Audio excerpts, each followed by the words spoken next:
The first thing Commander Drev was the silence, not the normal silence of deep space. Every survey pilot knew that. Silence, this was different. This was the silence of things that had been loud once and were now very, very still. Drev pressed two of his four hands flat against the observation glass and stared out at the dark. Something was wrong with the stars. They were blocked, not by a planet or a moon or a gas cloud, locked by shapes, hundreds of shapes, sitting dead and cold against the black. He could not make them out clearly from this distance, but his gut Velcraft had guts, small ones mostly used for processing information at a speed the brain could not. His gut told him to stop the ship. He stopped the ship. Sensor sweep, he said. His voice came out quieter than he intended. Lieutenant. Koss ran the sweep. The results came back in 4 seconds. Koss stared at the screen, then she ran the sweep again. Then she turned in her seat and looked at Drev with the wide, flat expression.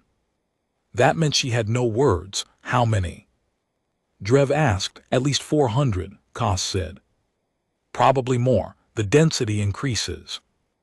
Deeper in, Drev looked back at the shapes in the dark. 400 ships dead, hanging in the cold space beyond the 9th planet of a small yellow star system that nobody in the Galactic Survey Corps had ever considered worth visiting. The system was unremarkable. The star was unremarkable. The planets were unremarkable. There were 8 or 9 of them, depending on how generous you were with the definition, and none of them had produced a spacefaring civilization. The 3rd planet had some biology on it, simple stuff, vegetation, some animals. The survey rating was a 2 out of 10, not worth a second look. And yet 400 dead ships in the dark. Beyond the outermost ice world, Drev told his crew to hold position. He opened a channel to the core relay and sent a contact report. The relay was 6 days away. 6 days for the signal to arrive. 6 days for a response to come back. He had 12 days to wait and nothing to do with them except look at the shapes. He looked at the shapes. Move us in, he said. Slow, half a kilometer per minute. Koss looked at him. Slow, he said again. The endless patience crept forward. The first wreck they reached was enormous. It was 3 times the length of their ship. It had been a warship once. You could tell by the weapon mounts, the armored plating, the thick forward hull designed to push through defensive fire. Most of the plating was gone now, torn off or melted, or just gone, leaving the skeleton of the thing exposed like something that had been eaten and left to dry. Drev had a doctorate in xenoarchaeology. He had spent 40 years cataloging dead civilizations and the things they left behind. He recognized the design language of this ship, the curves of it, the way the forward section tapered, the specific geometry of the weapon ports. He recognized it because this design had been in his textbooks. That's a Kreth warship, he said. Nobody spoke. Kreth Empire had been one of the great powers of the galaxy 8,000 years ago. They had controlled 11 systems at their height. They had been expansionist, aggressive, brilliant engineers. They had vanished from galactic history so completely that no one had ever found a satisfying explanation. 1 century they were there, the next they were not. Their planets were empty, their ships were gone. Historians called it the Great Retreat. Some said civil war, some said plague, some said the Kreth had simply moved on to somewhere else. Here was a Kreth warship, 8,000 years dead, hanging in the dark beyond a small ice World nobody cared about, keep moving. Drev said they kept moving, the second. Rek was not Kreth, Drev did not recognize it at all. The hull was a smooth organic material, shaped less like a machine and more like a seed pod. Vast and pale.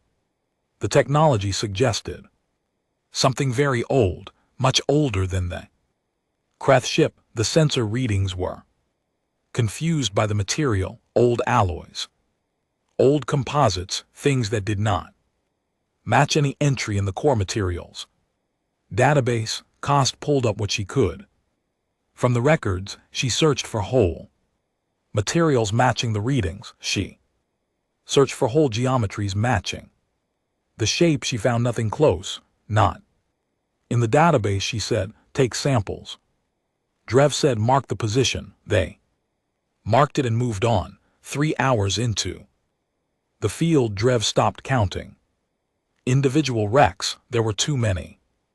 They were everywhere. Some were enormous, clearly capital ships of immense power.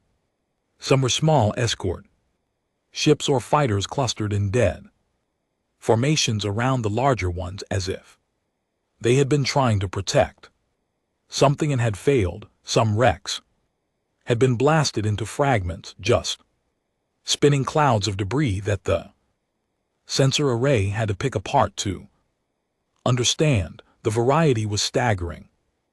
12 different whole materials, 7 different propulsion signatures burned into old exhaust trails that still left faint chemical traces in the vacuum. Weapon types that Drev could identify, and weapon types that he could not. Ship designs from cultures that were in the history books, and ship designs from cultures that were not, which meant either the database was incomplete or these ships had come from civilizations that were so old no record of them had survived anywhere. He counted 11 distinct species in the first sweep. The second sweep gave him 16. What happened? Here pilot Finn asked. Finn was young. This was only his 3rd survey posting. He had never seen anything like this. But then nobody had ever seen anything like this. A battle, Koss said. Not one battle, Drev said. Look at the oxidation states on those older hulls. Look at the decay profiles. These ships did not all die at the same time. He pointed at the pale seed pod shape from before. That wreck is at least 15,000 years old by the surface analysis. That Kreth ship back there died 8,000 years ago. Those 3 over there, he pointed at a cluster of jagged angular ships that looked like they had been built by someone who had never believed in right angles. Those are no more than 1,000 years old, maybe less. Silence. Different battles, Fenn said slowly. Different species, different times. Over 15,000 years, Drev said. He let that sit in the air of the cabin. 15,000 years of ships coming here and dying here. Different civilizations, different eras, different technologies, all of them ending up as wreckage in the cold dark beyond the ice world of a nobody star system. Something had killed them all. Something was still here. They found it. 2 hours later, it sat at the center of the graveyard, the way a stone sits the center of a frozen pond. Everything around it was death and drift. It was not dead and it was not drifting. Drev had thought approaching that it would be a planet, a heavily fortified moon.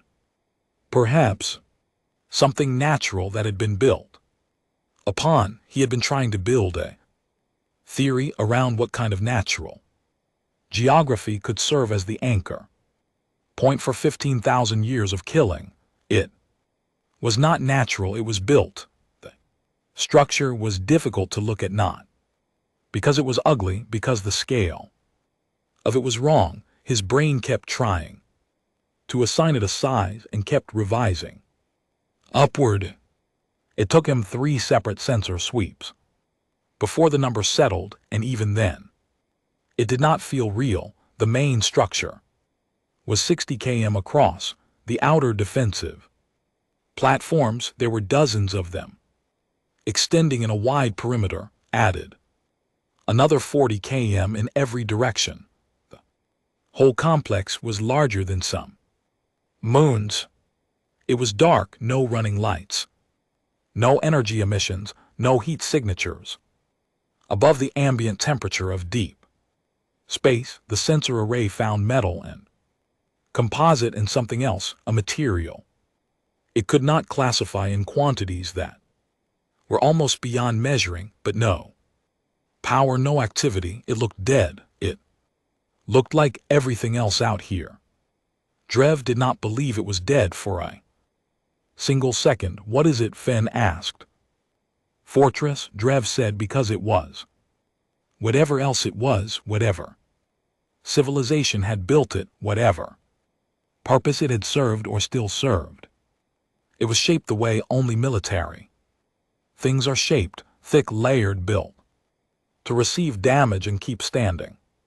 The outer plating, even darkened by age and scarred by what must have been thousands of years of battle, still conveyed mass, still conveyed solidity. This was something that had been built by someone who had decided it would not be moved, and had then committed extraordinary resources to making that true. The weapon systems alone.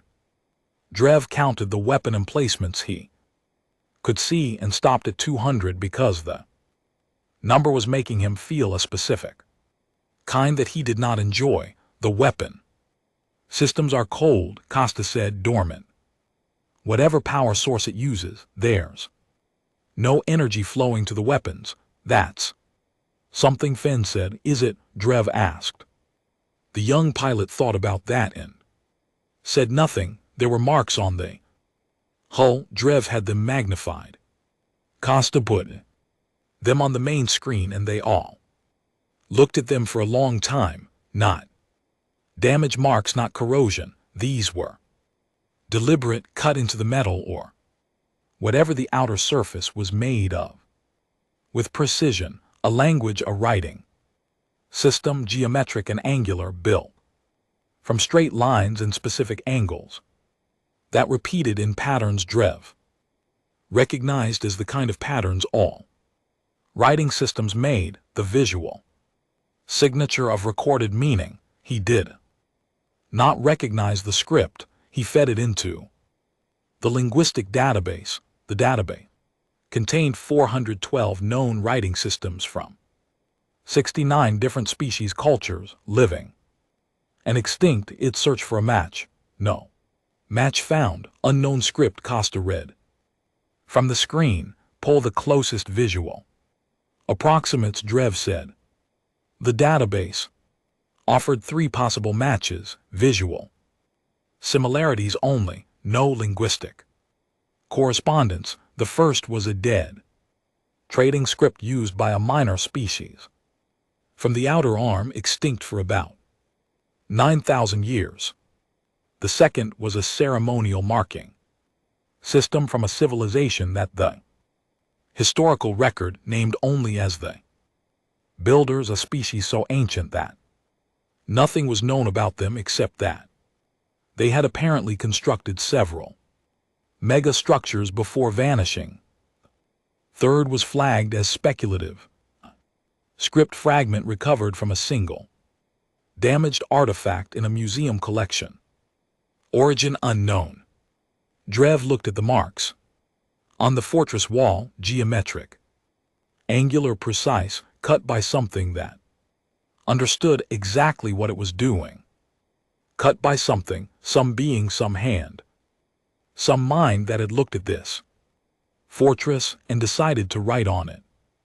Were they boasting? Were they warning? Were they logging something the way traveler cuts marks into a stone to count the days? He did not know. I want a full recording of every mark visible on the outer hull, he said. Full Detail every angle. We'll send it with the contact report. He looked at the fortress, he thought. About the ships behind him, hundreds of ships, 16 species minimum, 15,000 years. Of dead, all of them had come here, none of them had gone home. Something about that fact organized itself in Drev's mind with a clarity he did not want. He was a scientist. He believed in data and analysis and the slow work of understanding, but he was also Velcrat, which meant he had a gut, and his gut was speaking to him in very plain language right now. He was looking at something that had fought the Kreth Empire and won. The Kreth Empire had conquered 8 star systems. The Kreth Empire had weapons platforms that could crack a moon. The Kreth Empire had been the most powerful civilization in the galaxy for 2,000 years before they disappeared, and every historian who had ever studied them agreed that they had not disappeared because someone had beaten them, except here. Whatever this fortress was, whatever had built it, something had beaten them here, and it had beaten everyone else who came after. 16 species, possibly more, across 15,000 years. Drev thought about the third planet, the one with the simple biology, the vegetation and the animals, the survey rating of 2 out of 10. He thought about the alignment. Fortress sat at a specific position relative to the system, not random, not accidental. If you drew a line from the fortress to the system center, the third planet was on that line. He thought about that for a long time. His contact report was going to be the most important document any Survey Corps officer had ever sent. He began writing it in his head. He started with, "We have found something, and I do not have adequate words for what it is, but I will try." He thought about the third planet again, the simple life on it, the unimpressive little world hanging in the middle of the habitable zone of an unremarkable yellow star. He thought about what kind of civilization builds a 60 km fortress and stations it at the edge of their star system and leaves it there to kill everyone who comes. He thought about what kind of civilization builds something that is still standing.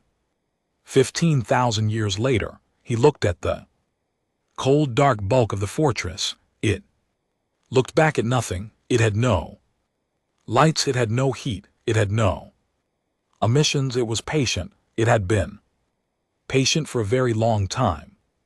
Drev pulled his hands away from the observation glass and walked back to his console and sat down. His whole body felt like it needed to be very careful about where it was and what it was doing, like the universe had just gotten larger in a way that changed the rules. "We hold position," he said. "We observe. We do not approach further." Nobody argued. The endless patient sat in the dark and waited for a reply that was 12 days away. The fortress sat in the dark and waited for something that might have been much longer. The contact report reached the Survey Corps relay station at 0340 sister time, which meant the duty officer who received it was tired and under-caffeinated and had been watching a recorded drama for the last 3 hours. Her name was Coordinator Vesu. She was Orvani, which meant she had 4 eyes and no patience for things that disrupted quiet night shifts. She opened the report because it was flagged urgent. She read the first paragraph. She put down her drink. She read the first paragraph again. Then she opened the priority channel to the Corps director and called him at home and told him he needed to read something, and no, it could not wait until morning. The Director read it. He called the High Survey Council, the High Survey Council. Called the Galactic Assembly Liaison. The Galactic Assembly Liaison was at a dinner party and stepped outside to take the call and never went back inside. By the time Commander Drev received his reply 12 days later, the contact report had already passed through 47 different offices across 9 species governments. It had generated 112 internal memos, 2 emergency council sessions, and a classified military assessment that 7 different admirals had signed off on with hands that were not entirely steady. The reply to Drev was short. It said, "Hold position, do not approach. Do not attempt communication. Reinforcements en route, estimated. Arrival 40 days. At the bottom added, by someone whose name was redacted, were 4 words, "You did right, Commander." Drev read it twice. He folded it. He went back to the observation window and looked at the fortress. 40 days he had been looking at it for 12 already. It had not moved. It had not powered up. It had not done anything except sit there, being enormous and cold and covered in script that nobody could read. Every day Koss ran a full sensor sweep, and every day the results were the same: dormant, cold, patient. He was starting to feel like the fortress was aware of them in the way a very large and very confident thing is aware of something very small. Not threatened, not curious, just aware. He did not share this thought with his crew. The reinforcements were not just Survey Corps ships. Drev had expected maybe 3 or 4 vessels, a senior archaeologist, some specialist equipment, maybe a small military escort, because the Corps had protocols about sites that might contain active weapon systems. What arrived on day 41 was a fleet, 40 ships. 20 of them were Velcraft Navy. 8 were Orvani Science Directorate vessels. 4 flew the banner of the Thorn Collective, who had not cooperated with anyone on anything in 60 years, but had apparently made an exception. The rest were a mix, sensual 2 species. Drev had only ever read about in diplomatic briefings, all of them stopping their ships at the edge of the graveyard, all of them going quiet as the sensor sweeps came back. The fleet commander was Admiral Sorev. She was old, even by Velcraft standards, and she had the kind of face that had spent decades making fast decisions and was very good at not showing what those decisions cost. She came aboard the Endless Patience because it was the only ship that had been here long enough to know anything, and she sat across from Drev and read his full report, expanded.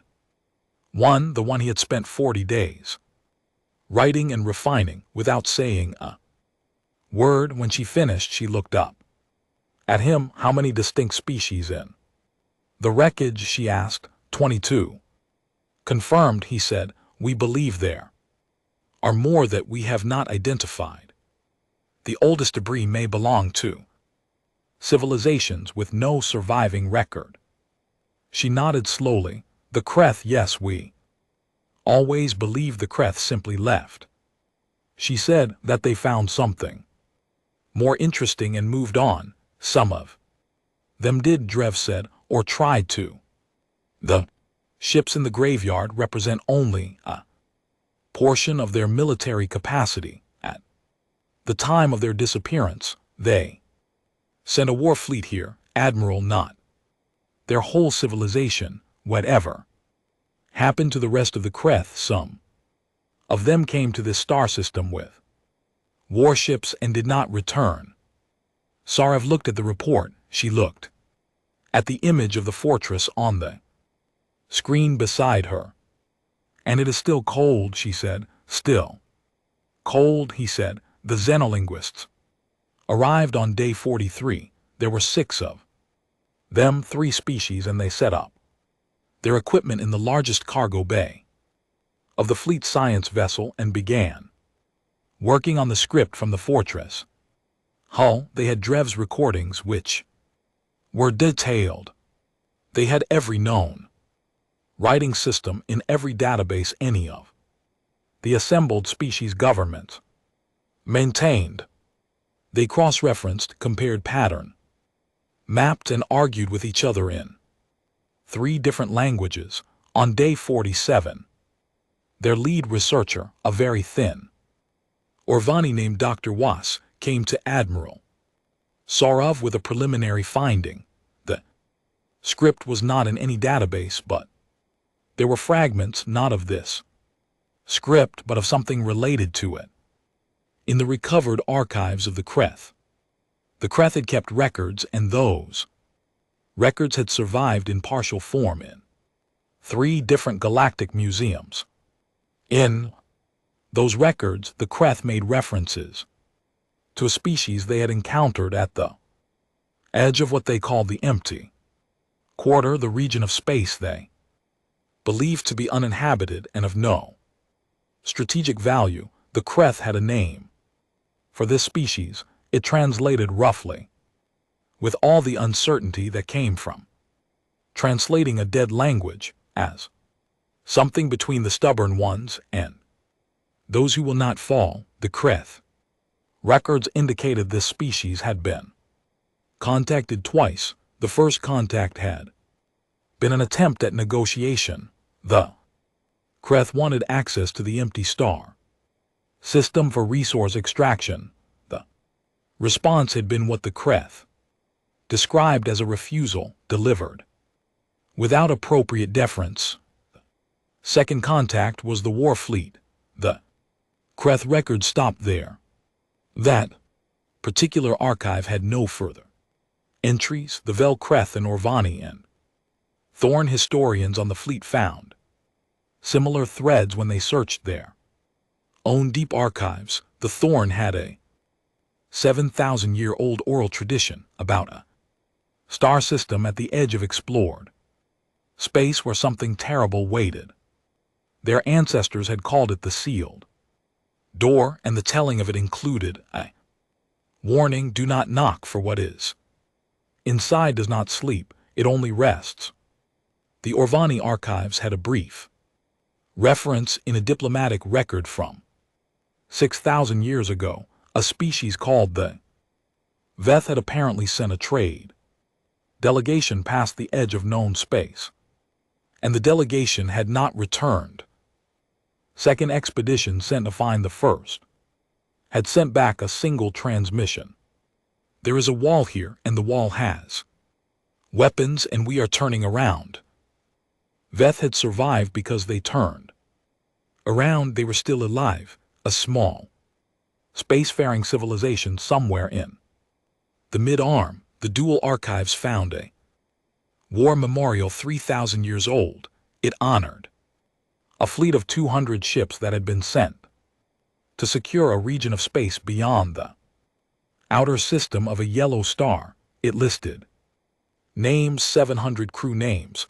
None of them had come home. The memorial called the star system the Dead Mouth and instructed all dual pilots for all time to treat the region as a forbidden zone. Species after species finding their thread in the tapestry, all of them leading here, all of them ending here.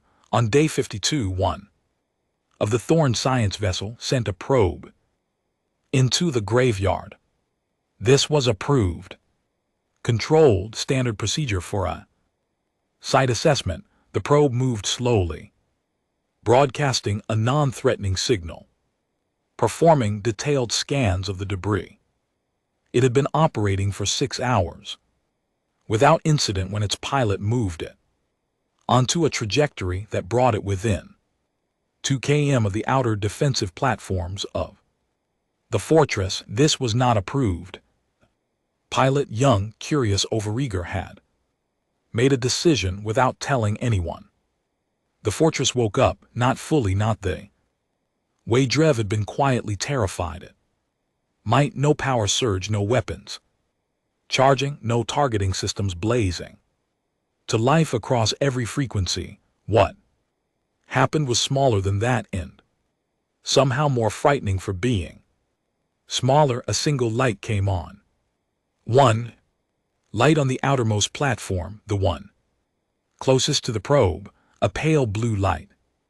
Steady, not blinking, the sensors screamed, the energy reading from that one light was larger than the entire output of the fleet, whatever the fortress was using to generate power. It was not running low after 15,000 years. The probe pilot yanked it back. The light stayed on for 11 seconds, then it went off. The fortress went cold again. Nobody spoke on any of the fleet channels for almost 2 minutes. Saurov's voice came through finally, very calm, with only the faintest edge underneath it that told Drev she was holding something tightly in check. All vessels, she said, maintain current positions, no further probes within 10 km of the structure.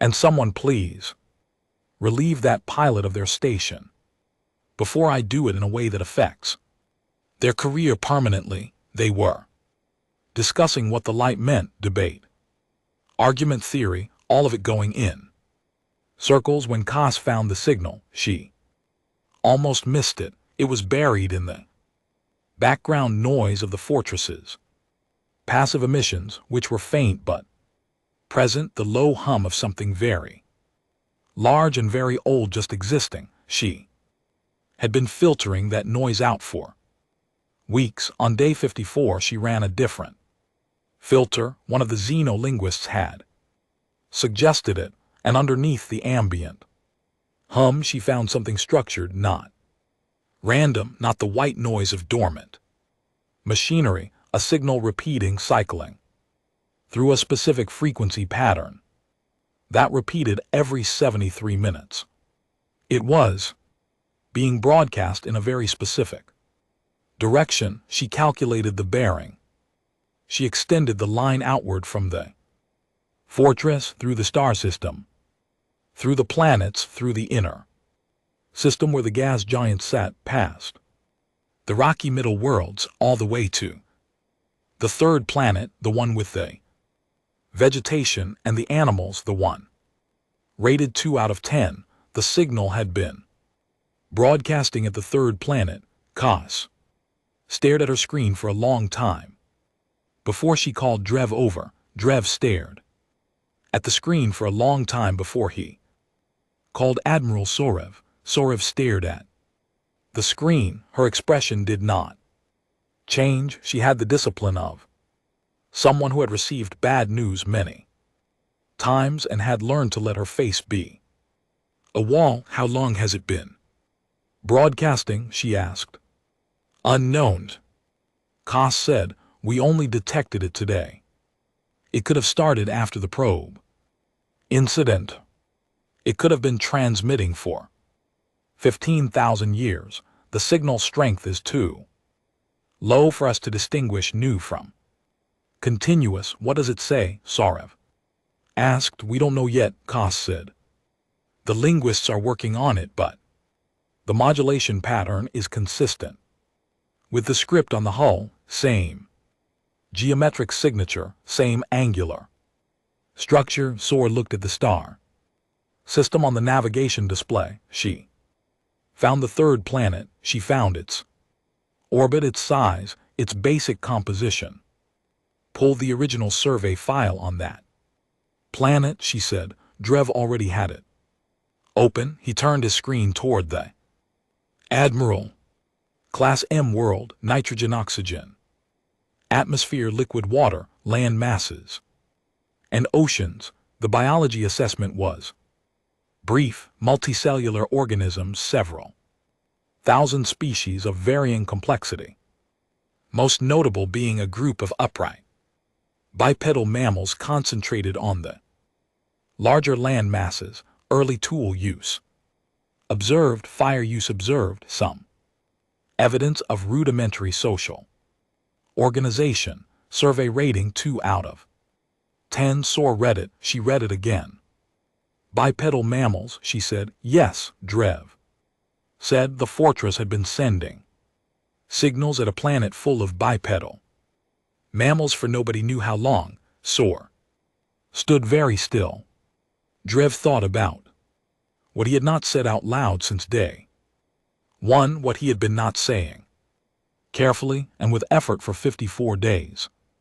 The thing that kept sitting in his mind every time he looked at the fortress and thought about what kind of civilization builds something that does not lose. He thought about the script on the hull. Geometric, angular, not in any database. He thought about the bipedal mammals on the third planet, early tools, fire, social organization. He thought about 15,000 years, about what 15,000 years could do to a species if it started in the right place, about how far a civilization could travel from early tool used to 60 km fortress with weapons that can wake up and deliver a single warning shot that reads as casual. He thought about how long the signal had been transmitting, and he thought about the fact that in all his years of xenoarchaeology, in all the sites he had visited and all the civilizations he had cataloged, he had never once encountered a fortress that transmitted signals to a planet full of beings who had nothing to do with it, unless they had everything to do with it, unless they were the reason it was built, unless the fortress was not transmitting to something that was not there yet, unless it was transmitting to something that was still becoming what it was going to be. He looked at the cold bulk of the fortress. He thought about patience. He thought about what an architect builds when they believe with enough certainty in the future to construct something designed to wait for it. He thought about what you would have to believe about your own children's children stretched out across 15,000 years to leave them a fortress. Admiral Sorev said very quietly, I think we need to talk about the third planet. Drev said nothing. The fortress said nothing. It had been saying nothing for 15,000 years, and it had been absolutely right to do so. The Galactic Assembly met in emergency session on the 61st day. The chamber held representatives from 31 species governments. It was a large room built for large disagreements, and it had seen both in its 400-year history, but the people sitting in it now had a specific kind of quiet about them that the chamber had not seen before, not the quiet of disagreement, the quiet of people who are trying to decide something that frightens them and are pretending for the sake of their own dignity that they are not frightened. The session lasted 9 hours. The debate was long, and the debate was circular, and it kept coming back to the same two positions, the way all genuinely arguments do, because both positions were reasonable and neither was fully right. The first position was this: the fortress was dormant. It had been dormant for an unknown but very long time. It had delivered one warning signal when provoked, and when the provocation stopped, it had gone dormant. Again, this was consistent with a defensive system, not an aggressive one. A defensive system that had been built to protect something and was still after 15,000 years protecting it. The correct response was caution, study, and patience. If the signal to the third planet was relevant, the correct response was to understand why before acting. The representative making this argument was Velkarth. Specifically, it was Admiral Sorev, who had been recalled to make her report in person, and who stood at the floor of the chamber with the kind of posture that said she had slept badly for 61 days and was not particularly interested in being disagreed with. The second position was this: the fortress was a weapon of unknown capability, unknown origin, and unknown intent, sitting in the middle of a killing field that documented 15,000 years of offensive military action against anyone who came near it.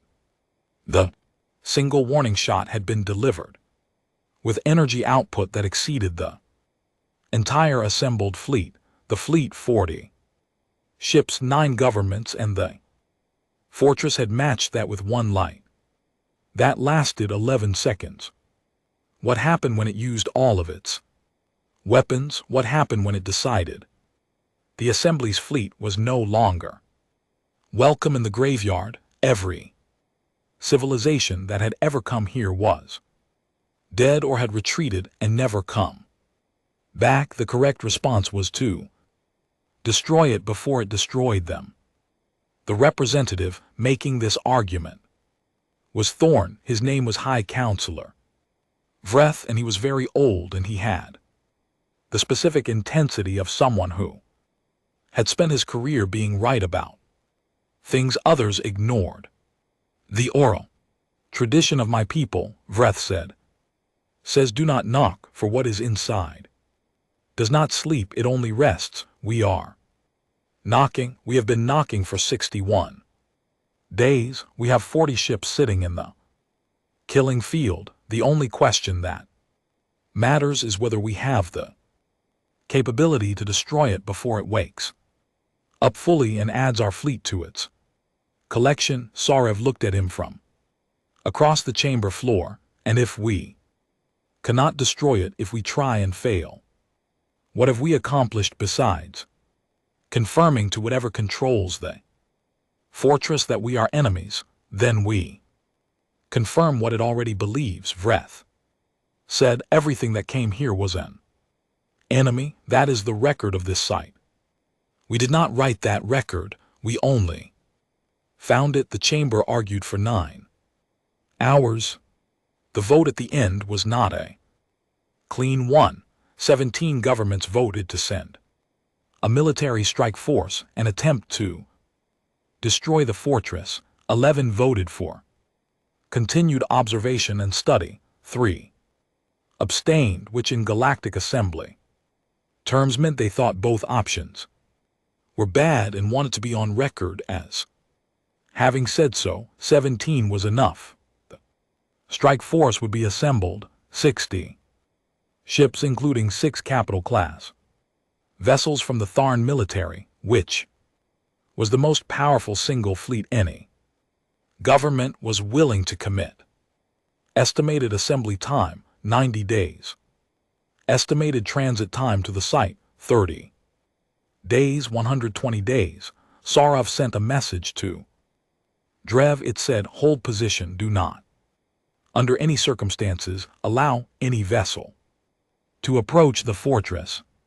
We have 120 days, and I intend to use every one of them. Drev read the message. He looked at the fortress. He thought the fortress was not going to care about their timeline. He thought that but did not say it. On day 70, the xenolinguists broke the signal, not fully, partially enough. Dr. Was had been working on the transmission from the fortress for 16 days with 4 other linguists and an AI system built specifically for cryptographic language analysis. The signal was not a simple transmission.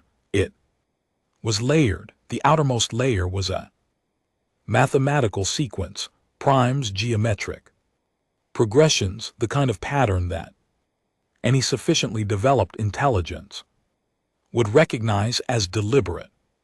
Below, that was a phonetic key structured like a dictionary, pairing sounds to symbols from the Hull script. Below that was the message itself. The mathematical layer was designed to be solvable. It was an Invitation to keep digging, a way of saying if you are smart enough to find this, you are smart enough to go further. The phonetic key had taken most of the 16 days. The message itself, once they had the key, took 4 hours, was brought the translation to Drev and Saurav together. He set it on the table. Between them, neither of them picked it up immediately. Then Saurav reached out and took it. The translation was not long. The original message in the script, on the hull and in the signal both, was brief by the standards of any civilization's important documents. It said, "This place belongs to those who made it. We are gone, but we are not gone. We have left what we were so that what comes after us will know where to stand. The system is ours. The wall stands. If you are reading this and you are not ours, understand what the graveyard means. It means we do not move. It means we have never moved. It means we will not move. If you are reading this and you are ours, we are sorry we were not here. Stand where we stood. The wall knows you." Saurav read it twice. She put it down. "The wall knows you," she said. "Yes," was said. That phrase, "the wall knows you," that is a recognition system. That is what we believe. Saurav looked at Drev. Drev looked back at her. The thing neither of them had said out loud for 70 days sat between them now with the translation as evidence. The survey data on the third planet. Saurav said, "How old is it?" Drev had already checked. He had checked it on day 54 when Kas found the signal, and he had checked it again on day 60, and again 3 days ago when the linguistic team started making progress. The original survey was conducted 212 years ago, he said. Standard flyby, no detailed assessment. The bipedal mammal notation was made by the survey drones. Automated biological scanner. There has been no follow-up survey. 212 years in 212 years, a species with early tools and fire and rudimentary social organization could do a great deal or nothing at all. Most species with early tools and fire and rudimentary social organization did nothing at all for a very long time. Tens of thousands of years of very slow progress, but some did not. Some moved fast. We need a current assessment of the third planet. Saurav said, "We sent a scout drone yesterday." Drep said, "It will reach the inner system in 11 days. Saurav nodded. She picked up the translation again. She read it a third time. "The wall knows you, a recognition system built into a 15,000-year-old fortress, waiting for what? For whom?" The scout drone reached the inner system on day 81. Its automated systems began a standard biological survey of the third planet. It swept the atmosphere, analyzed the surface, categorized the land masses and water bodies, and the distribution of life forms across both. The report it sent back was not what anyone expected. The third planet was not primitive. There were cities, thousands of them, on every land mass, connected by networks of infrastructure. Visible from orbit, there was industry. There were satellites, dozens of them in low orbit, higher orbit, several at Lagrange points. There were what appeared to be large installations. Planet's single large moon. There was debris in the outer system suggesting regular travel beyond the inner planets. There were, at the very edge of the scout drone sensor range, what appeared to be the engine signatures of spacecraft. The bipedal mammals had not spent the last 212 years sitting around fires. They had cities, they had satellites, they had spacecraft, they were spacefaring. Was read the drone report and sat very still. They are not a primitive species, she said. They were, Drev said. 200 years ago they were. 200 years, Was said. She understood what that meant. Every linguist understood history. 200 years was nothing. 200 years was the blink of an eye in civilizational time for a species to go from early fire use to orbital satellites in 200 years was not impossible, but it was unusual, very unusual, the standard developmental curve for a spacefaring species. Once they achieved reliable combustion technology was 600 to 1,000 years to first orbit. These ones had done it in less than 200. She thought about the signal broadcasting at that planet, broadcasting for an unknown number of years. She thought about what the message said. If you are reading this and you are ours. She thought about a recognition system waiting in a dormant fortress. She thought about a civilization that built something 15,000 years ago, left a message in it, aimed a signal at a small world where something was being born, and waited, patient, impossibly patient. They are going to come here, Was said. Not yet, Drev said. The drone assessment suggests early spacefaring capability. Interplanetary, possibly, not interstellar, not yet, Wa agreed. She looked at the drone report, at the cities and the satellites and the moon installations. They are moving fast, she said. The signal reached the human monitoring station on the edge of the solar system on what humans called a Tuesday. The station was called Sentinel 4. It sat in a stable orbit far beyond the last planet, one of 7 automated listening posts humanity had placed at the edges of the solar system 15 years ago as part of the deep space early warning network. The network had been built to detect incoming signals, debris, and anything else moving toward the inner system from the dark. It had spent 15 years detecting mostly nothing, which was what everyone expected and hoped for. Sentinel 4's antenna array caught the signal on a routine sweep. The onboard AI flagged it not as a threat. The signal was not moving.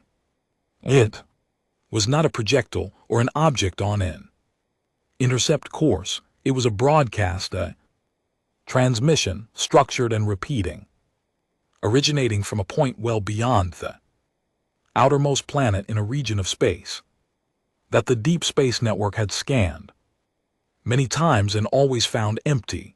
The AI ran its standard signal analysis. Transmission did not match any known human encoding system. It was not random. The mathematical structure of the outermost layer was identifiable. Sequences, geometric progressions, and the AI flagged it as a possible artificial signal of unknown origin and forwarded it to Earth with a priority tag at the Deep Space Signal Analysis Center in Bangalore. A junior researcher named Priya Shen was the first human being to look at it. She looked at it for a long time. She pulled up the direction of origin. She mapped it against the outer system. She found the transmission point and looked at it on the nav chart, and then pulled up a long-range telescope array and pointed it at the same coordinates. The telescope found wreckage, hundreds of pieces of wreckage, and something else sitting at the center of the wreckage, large enough to register as a solid mass. On the optical array, dark still, no emissions visible. Priya Shen stared at her screen. She was 26 years old and she had wanted this job since she was 9.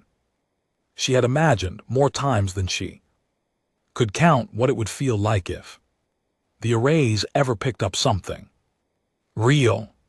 She had not imagined it would feel like this, like the dark outside the window had always had something in it, like something had always been there, waiting for her to look up. She reached for her supervisor's extension. Her hand was very steady. She was surprised by that. She was surprised. And then she thought about it for just a moment, and she was not surprised at all. The argument about whether to send a ship took 11 days, not because humanity was slow, because humanity was thorough, and because the signal analysis team had found the mathematical layers in the transmission and started pulling them apart, and because every layer they pulled revealed something new, and because everyone with a doctorate and an opinion wanted to be in the room when the next layer came apart. By day 4, they had the phonetic key. By day 7, they had a working translation of the outermost message. By day 8, the argument stopped being about whether to send a ship and started being about which ship and who would be on it. The translation had done that specifically. The last 4 words of it, the wall knows you, that phrase had gone through the xenolinguistics team, then the signal analysis team, then 3 different government science committees, and finally the United Earth Space Agency director, who read it at 7:00 in the morning with a cup of coffee and sat quietly for a long time before calling her deputy and saying, "We are going to need a ship." The ship they sent was called the Ganges. It was not a warship. Humanity had warships, small ones built in the last 40 years as the solar system got busier and the outer colonies required protection from the occasional disagreement about mining rights. The Ganges was not one of those. It was a deep space research and survey vessel, the best one Earth had, fast, well-equipped, built to go far and stay out for a long time. The crew was 8 people. Commander Yara, she was in charge. She was 43, Nigerian-Canadian, and had spent most of her career surveying the moons of the gas giants.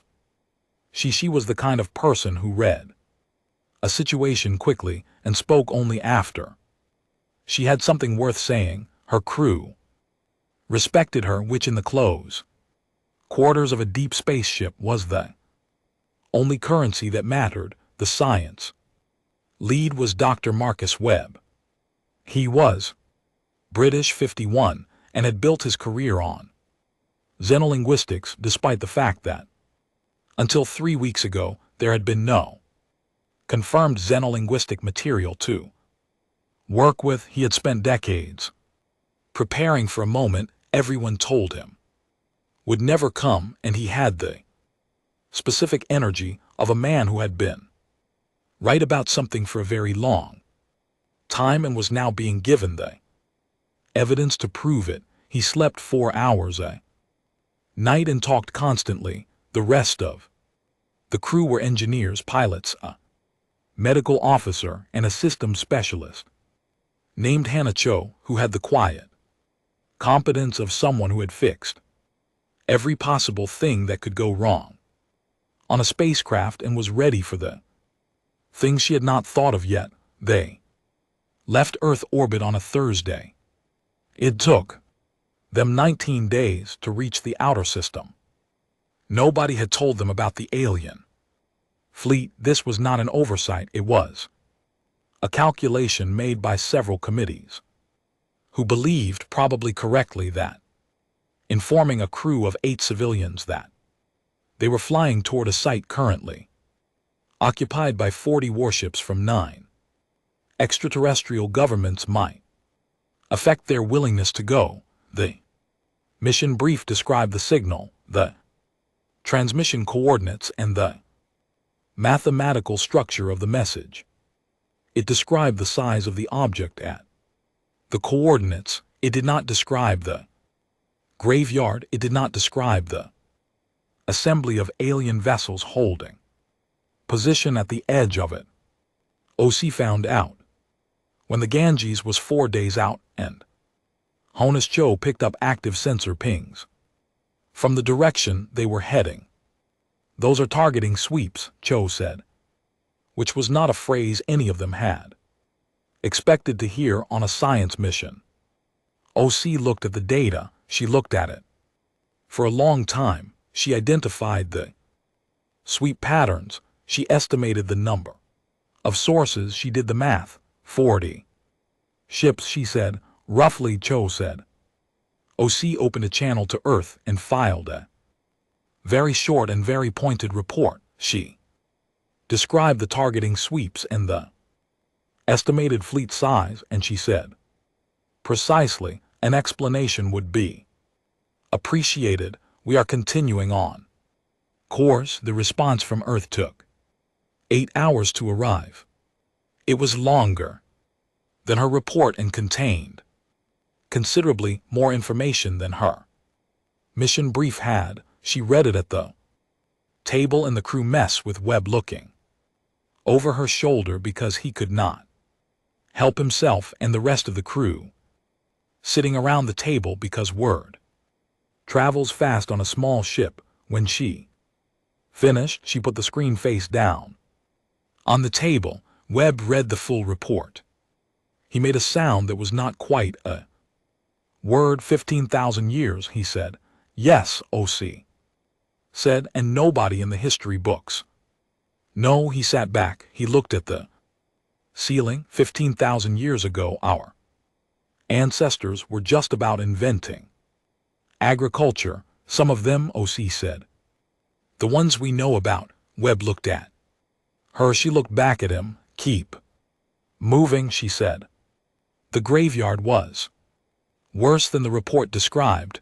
Reading about hundreds of derelict ships was one thing, passing through them was another.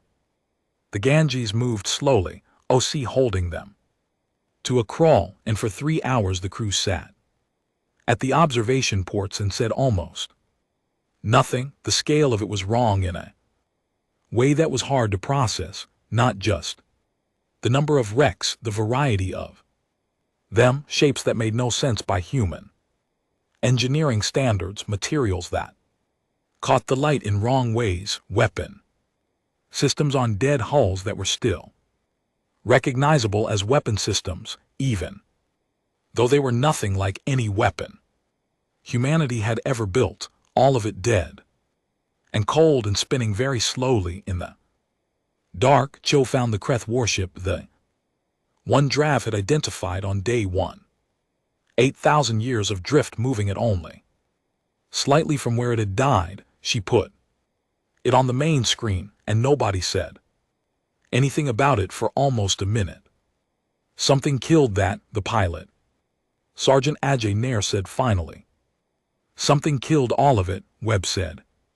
Something that's still here, Nair said. Yes, Nair nodded. He turned back to his controls. He kept them moving. OC noticed that he did not slow down. She noticed that none of her crew, despite everything, suggested they should turn around. She filed that away and did not comment on it. The alien fleet picked them up when they were 2 hours from the fortress. The contact was immediate, tight beam transmission aimed precisely at the Ganges, which told OC the fleet had been tracking them since they entered the graveyard. She accepted the signal. The translation software Earth had loaded into the Ganges before departure, compiled from the linguistic work on the fortress signal, processed it in real time. The message was from something called the Galactic Assembly Observation Fleet. It identified itself. It ordered the Ganges to stop and hold position. It said the region was under assembly jurisdiction pending a security determination, and unauthorized vessels were not permitted to proceed. OC read it. She keyed her response. This is Commander Yara O'Connell of the United Earth Research Vessel Ganges. The transmission we are investigating originated from coordinates within our home solar system. We are proceeding to investigate a signal originating in our own solar system. We will do so peacefully and without hostile intent. We appreciate the Assembly's concern for our safety. She closed the channel. They're going to try to stop us, Nira said. Let them try, Cho said mildly, which surprised everyone a little, because Cho was usually the quiet one. The alien fleet did not try. They hailed twice more and then went silent. O'Connell imagined the conversations happening on those ships because she imagined a great deal of argument and very little agreement. She thought that whoever was in command over them was either very wise or very uncertain, because a wise commander and an uncertain one would make the same call. Here, wait and see. The Ganges kept moving. The fortress filled the observation port. Up close it was a different thing than a sensor reading or a drone image could convey. It had a presence, not in any mystical sense, in the physical sense of something so large and so solid that the space around it felt different, the way a mountain changes the feeling of a valley, not by doing anything but simply by being there. O'Connell held them at 5 km. She looked at the weapon emplacements. She counted the defensive platforms. She read the script on the hull in the telescope feed, the same geometric angular marks that Webb's colleagues on Earth had been working on from the drone data. Up close she could see how deep the cuts were, how precise, not the work of automation, the work of something with hands and intention. It's dark, Nira said. No power signature. The alien fleet said it woke up when they got too close. O'Connell said, we're close. Nira said, we are. She said. She opened a channel on the frequency the transmission had been using. She did not know what to say. She thought about what the message had said. She thought about the last 4 words. She said, this is the Ganges out of Earth. We received your message. The silence after that lasted 11 seconds. Then the fortress lit up. Not a single warning light. All of it, every platform, every emplacement, every surface flooding with a steady blue-white light that made the surrounding dark look even darker by contrast. The sensor board screamed. Webb grabbed his console. Nira's hands were on the controls. Weapons? Ose asked, her voice level. No, Cho said, reading fast. No weapons charging. Powers up across the whole structure, but it's not combat configuration. It's more like. She stopped. She looked at her screen. It's like it just woke up. Full systems running diagnostics. It's OSI.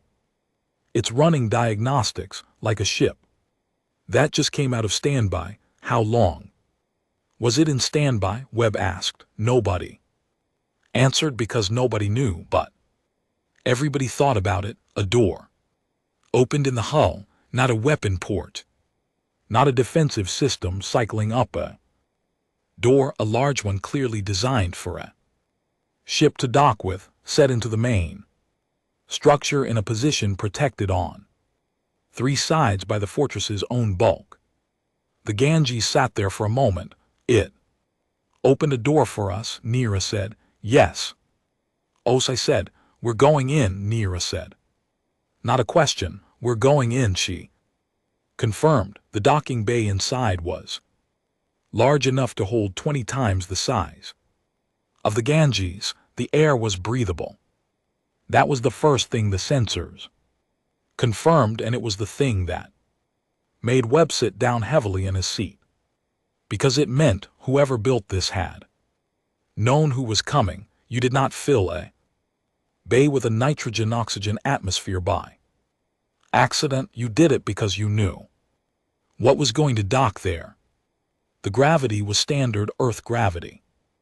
The temperature was 21 degrees C. The lights that came on when they stepped off the ship were tuned to a wavelength that human eyes found comfortable and clear. They built this for us, Webb said. They built this for someone like us, Osai said. No, Webb said quietly. Look at the door height. Look at the proportions of this space. Look at where the lights are positioned. He turned slowly, taking it all in. They built this for bipedal beings of approximately human height with eyes. Approximately where our eyes are. Nobody argued with him. They went deeper. Records room was at the heart of the fortress. It was not locked. The door opened as they approached. Inside, the walls were covered floor to ceiling in the angular script, but there were also images, not photographs, not screens. Something between the two, surfaces that held images the way paper holds ink. Fixed and permanent, the images showed people, human people, or close enough to human that the difference, if there was a difference, was invisible to Os's eyes. Bipedal, 2 arms, 2 legs, faces with 2 eyes and a nose and a mouth. Dressed in clothing she did not recognize standing in front of ships. She did not recognize standing in front of what was very clearly this fortress, still under construction in some of the images, complete and lit in others. Webb was pulling out his translation tools.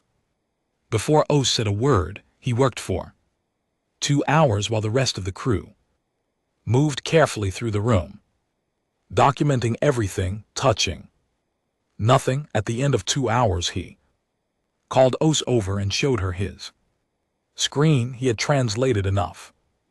Story was not complete. It would take months to translate fully, but the outline of it was there, cut into these walls 15,000 years ago by people who had known they were leaving and had wanted what came after them to understand why. 15,000 years ago, there had been a human civilization, not primitive, not early. Advanced spacefaring spread across several worlds in this star system and into the nearest neighboring systems. Not an empire in the grand sense. The records describe something more like a network, many communities, many voices, held together by shared technology and shared history rather than by conquest. They had not been alone. The galaxy then, as now, was full of other civilizations. Most of those civilizations had looked at the small network of human worlds and seen something to be taken, resources, space, labor, something. The wars had been long. The records described them without self-pity and without dramatics. The way people who have been through terrible things sometimes describe them plainly, because the weight of the event does not need decoration. The human civilization had nearly been destroyed. 3 separate times enemies had come within reach of the home world. 3 separate times something had stopped them. After the 3rd time, the survivors had made a decision. They built the fortress. They called it in their own script, something that Webb translated first as the last argument and then revised to the word that ends the conversation. They built it over decades. They put everything they had learned about war and defense and endurance into it. They designed it to run without them, to maintain itself, to protect the system from anything that came forever, or as close to forever as engineering could reach. They built into it a recognition system, DNA keyed, biological signature keyed, that would identify the descendants of the builders and open for them alone Then they left, not all of them, some. Stayed on the home world, starting over.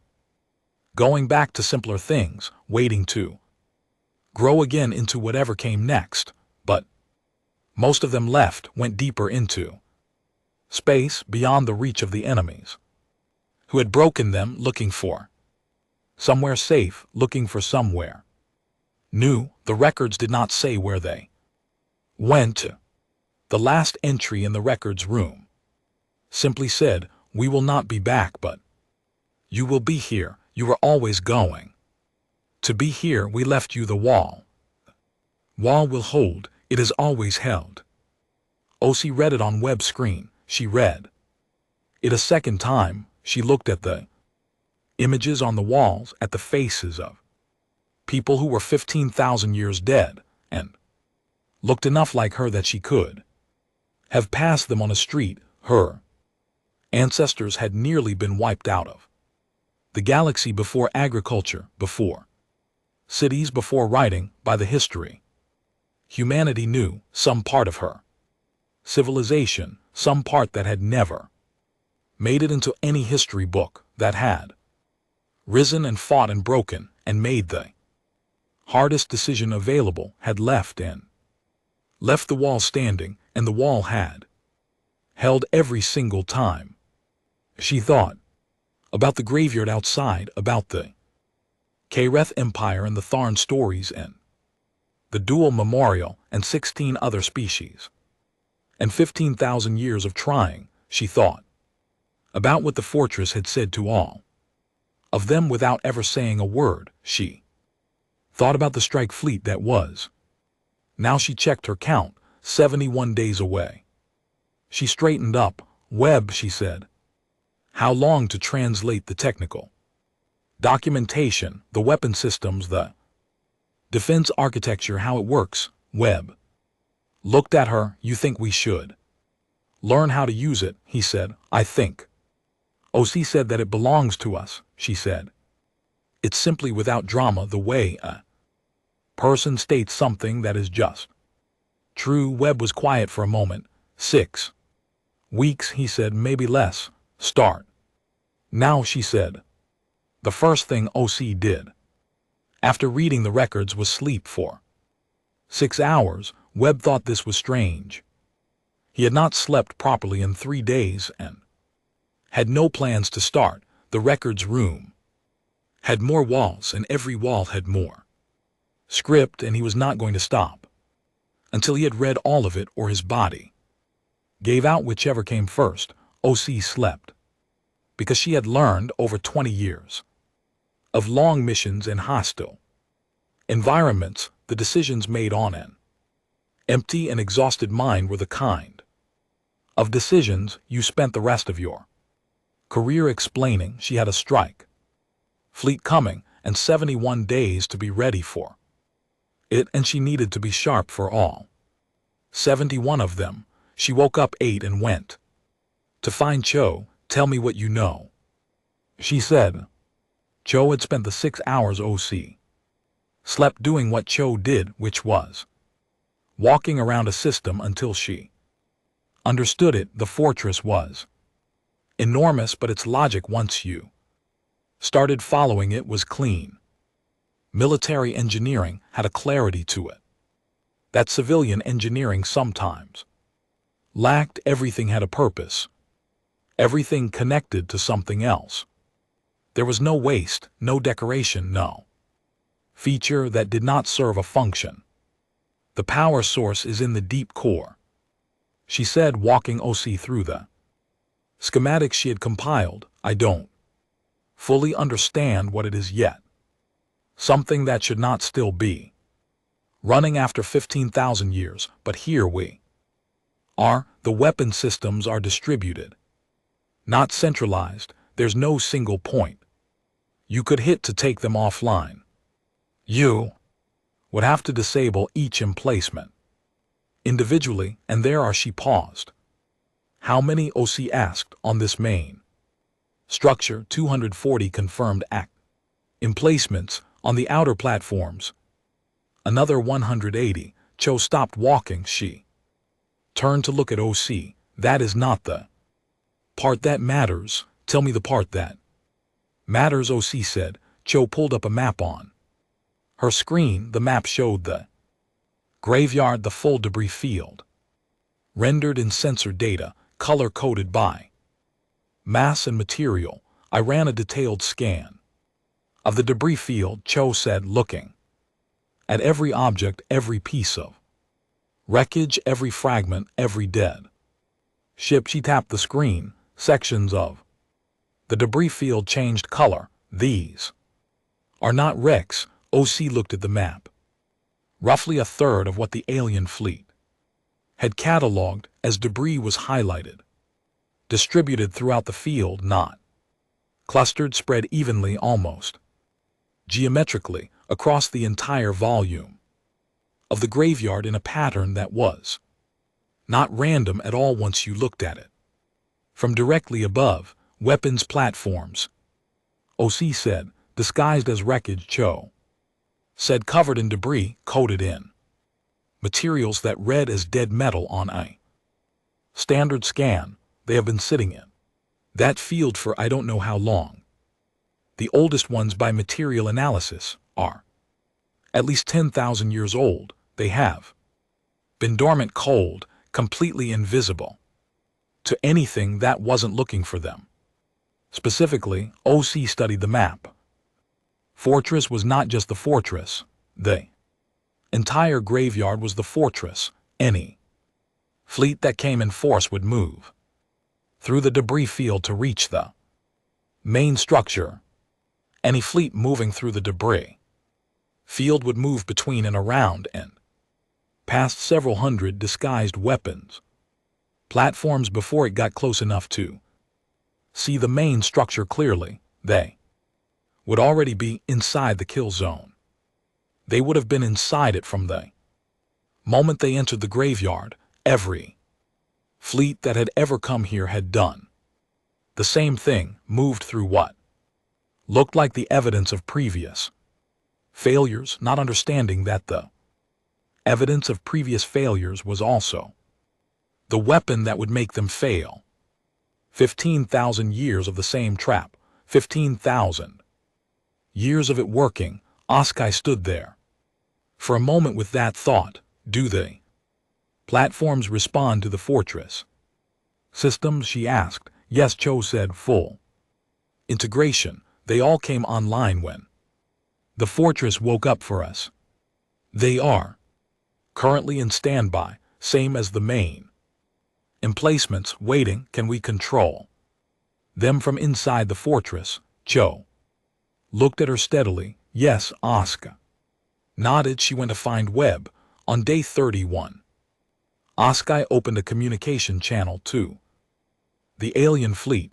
The response came from Admiral Sorev, which told Oskai that the Velkrat were still the most rational voice in the fleet and that Sorev had made sure she was the one handling contact. The translation software managed the exchange in near real time.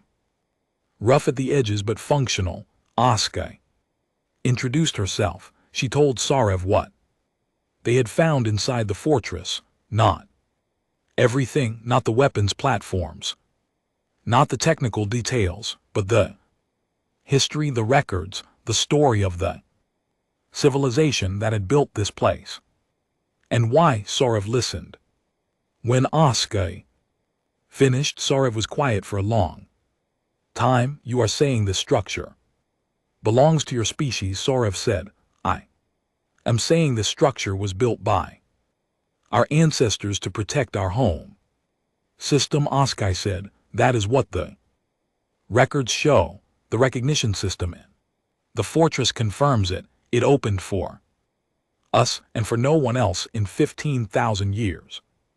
Another silence. A strike force is coming, Sorev said. 60 ships. I want you to understand that I do not personally support this action. I want you to understand that when I say that, it is not a negotiating tactic. I am telling you because you need to know. I know, OC said. We have been monitoring their Transit, they will arrive in 40 days.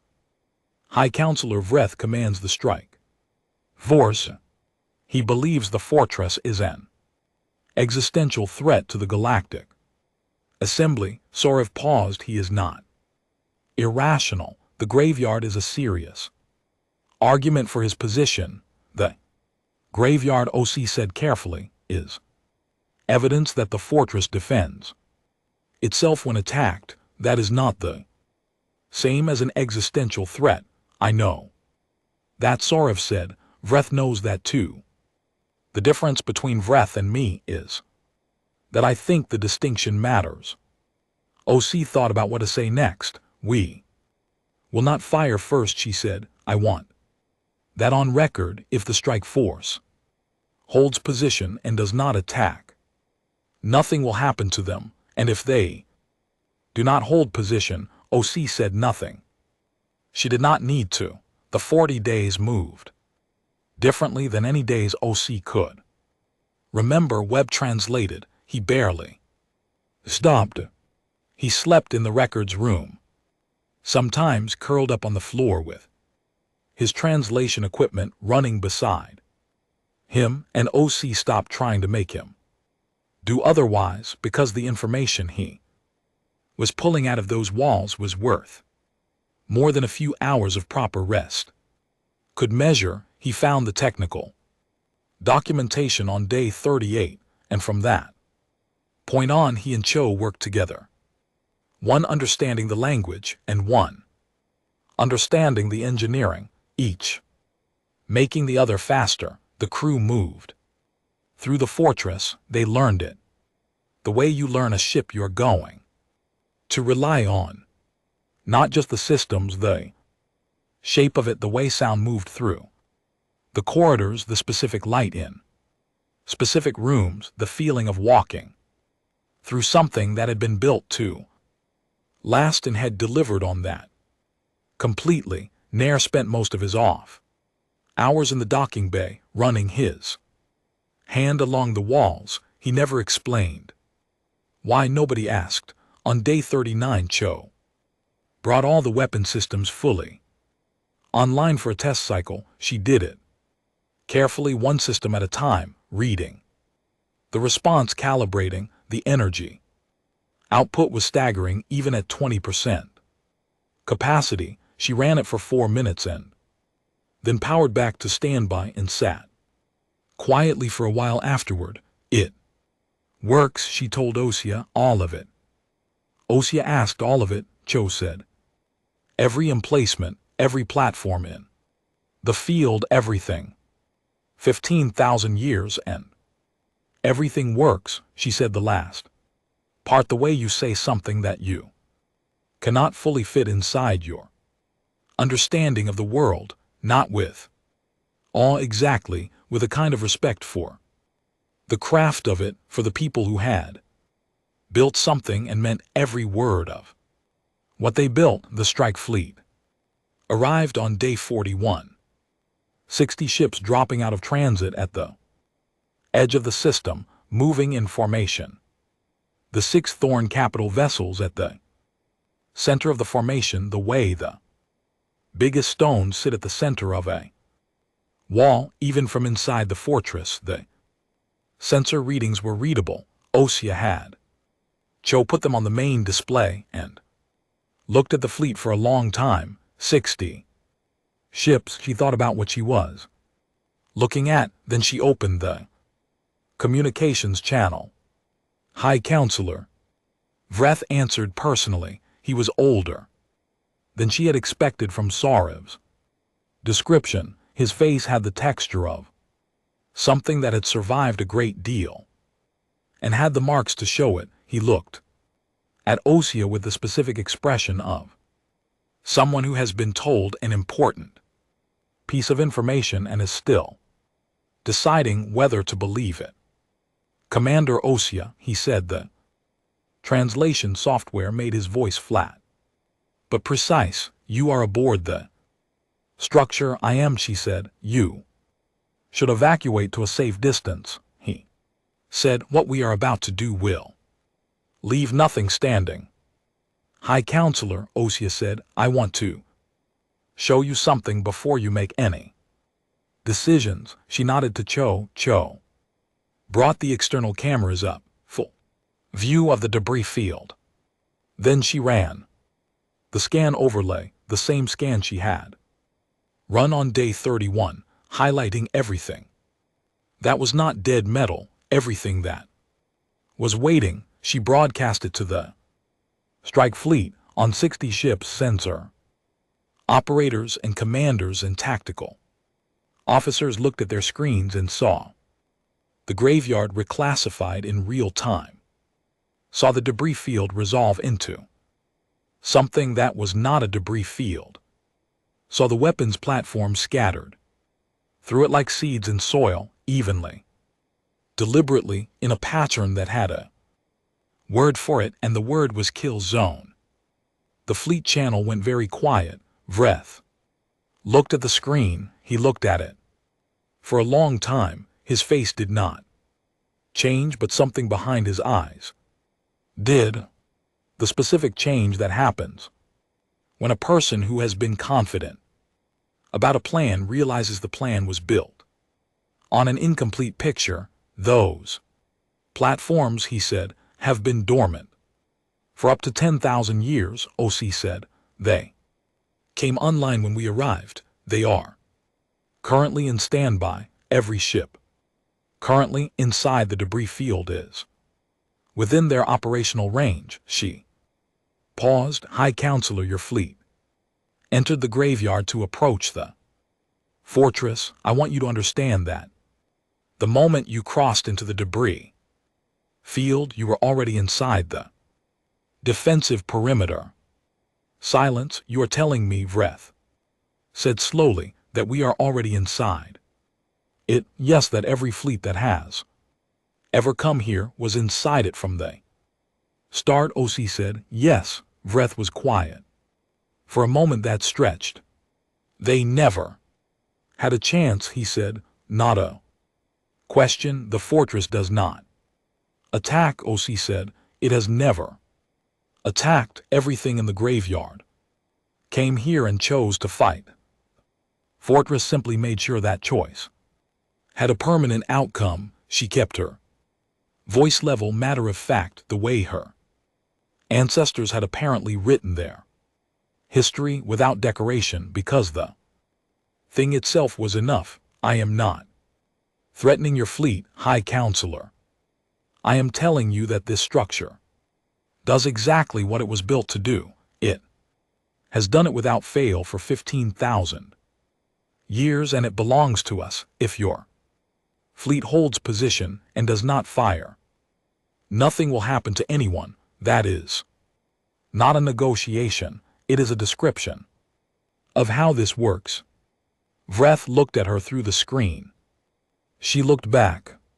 She was sitting in a chair inside a 60 km fortress that her ancestors had built to make precisely this argument, and she was making it quietly, and she did not raise her voice, and she did not need to. Vreth said, I need to consult with my commanders. Of course, OC said. She closed the channel. She sat in the quiet of the fortress and waited. The strike fleet held position for 4 hours. Then High Counselor Vreth opened the channel. Again, he looked, if anything, slightly older than he had 4 hours ago. Assembly will require formal documentation of your historical claim, he said. Translated records, authentication, independent verification. We will provide all of that, OC said. There will be a formal process. It will take time. We understand. Vreth looked at her. Something in his expression had shifted.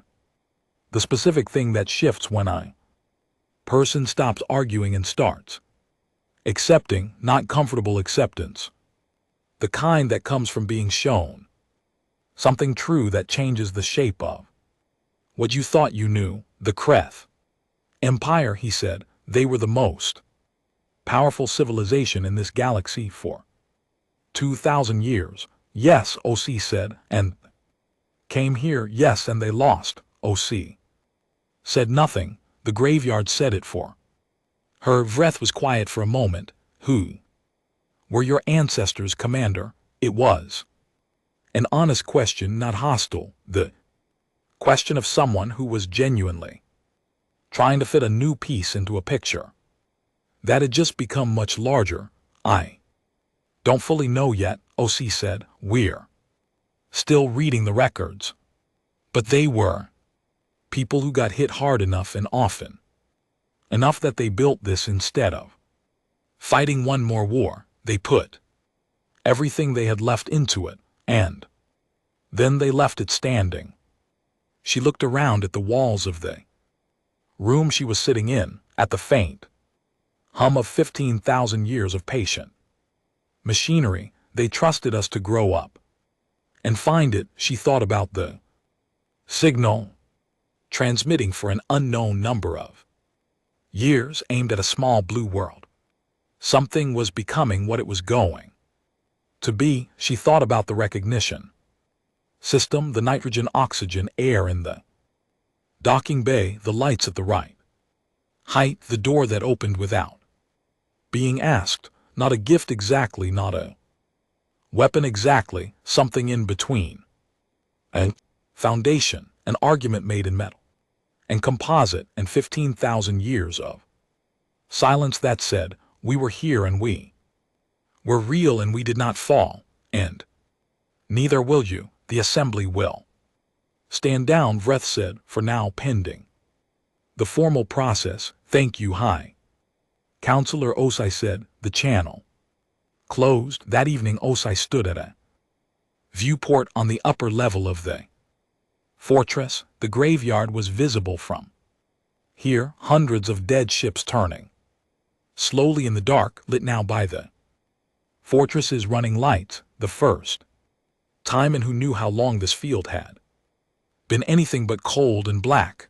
The light made the wrecks look different, less like a warning and more like a record, evidence of something true left in the dark for anyone honest enough to read it. Nair came and stood beside her. He had a cup of coffee. He had found, remarkably, that the water recyclers in the fortress were still functional and had adapted them to the ship's supplies in about 4 hours, because Nair was that kind of person. He looked at the graveyard. 16 species, he said. At least, Osai said. 15,000 years. Yes, Nair drank his coffee. We were farming, he said, when they built this. Somewhere on Earth somebody was figuring out wheat. Some of us were, Osai said. Nair was quiet for a moment. The ones who built this, the ones who left, do you think they made it? Wherever they went, Os had thought about this. She had thought about it a great deal in the last 41 days. She did not have an answer that was anything more than hope dressed up as theory. I think they were the kind of people who made things that lasted 15,000 years. She said, I think people like that tend to be hard to finish off. Nair nodded. He seemed to find that sufficient. They stood there together in the light of the fortress, looking out at the old dead fleet of the galaxy's long history of trying, and at the stars beyond it, cold and countless and full of things that were still unknown. The fortress hummed quietly around them, patient, proven. Theirs